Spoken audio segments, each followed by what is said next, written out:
过来是国民党的立委王宏维提案修订无在籍投票。民进党质疑，这个法案的内容包含境外投票，恐惊会互中国来干扰。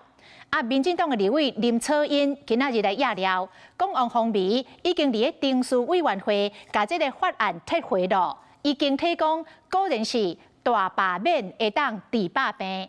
王宏维是来回应讲，伊就是暂时撤回，后续会甲民众党来合作，过无偌久就会有新的提案。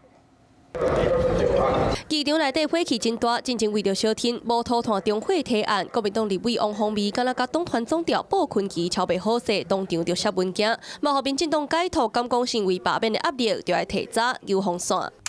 若有争议的无在籍投票草案，民进党立委林楚茵压料，王宏维伫咧定数委员会已经点点撤回，经体个人是罢免会使治百病，嘛伊讲拿白会甲国安法案动落来。没有健全的国安法案，更不应该提不在籍投票。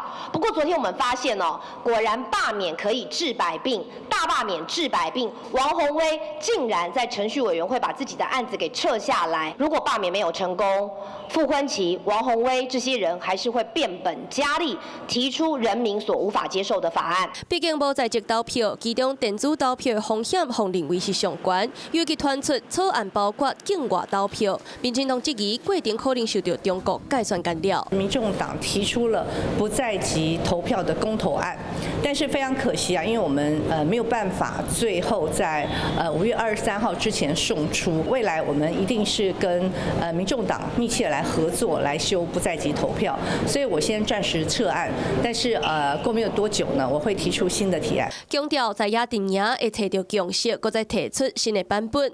无在籍投票的争议搁未少，朝野的小美战搁在高峰。你好，我是宋彦明。想掌握最及时的新闻资讯吗？赶紧订阅、按赞、开启小铃铛，锁定华视新闻 YouTube 频道。